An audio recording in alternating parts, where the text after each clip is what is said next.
le travail qui est le sien. Est-ce que vous partagez l'analyse sur ce point d'Éric Zemmour, par exemple, qui s'est exprimé lors de la convention de la droite, organisée par des amis de votre nièce, Marion Maréchal, et qui a employé des mots très durs à l'égard de l'islam. Est-ce que vous diriez qu'un islam français est possible, Non, mais je ne partage pas l'opinion d'Éric Zemmour en ce qu'il inclut l'intégralité de l'islam dans sa dénonciation. De manière très claire, moi je ne suis pas en lutte contre une religion.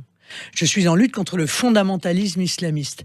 Et je ne crois pas que être musulman, en quelque sorte, c'est bien la nuance. Oui, que être musulman, c'est obligatoirement être amené à vouloir que la charia soit supérieure aux lois de la République, etc. Je ne le crois pas. Et je vais vous dire pourquoi je ne le crois pas.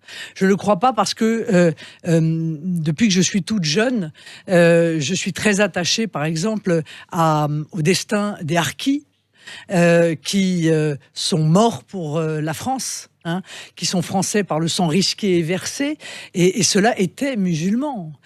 Sauf que c'était un islam peut-être sur lequel on aurait dû s'appuyer d'ailleurs. Est-ce que ça n'est pas l'erreur initiale qui a été faite? Est-ce qu'on n'aurait pas dû confier aux harkis le soin de construire en quelque sorte un islam de France, alors qu'aujourd'hui on a clairement un islam qui est entre les mains de gens qui viennent de l'étranger. Or, ces gens qui viennent de l'étranger sont plus radicaux que les musulmans qui sont nés en France. C'est pas moi qui le dis, c'est l'IFOP qui le dit. L'IFOP a fait une étude très intéressante.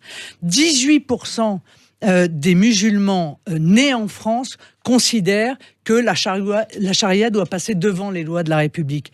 28% de ceux qui ont été régularisés, c'est-à-dire naturalisés, qui sont devenus français, et 48% des étrangers musulmans qui sont dans notre pays. Ça veut donc dire que c'est une radicalité d'importation.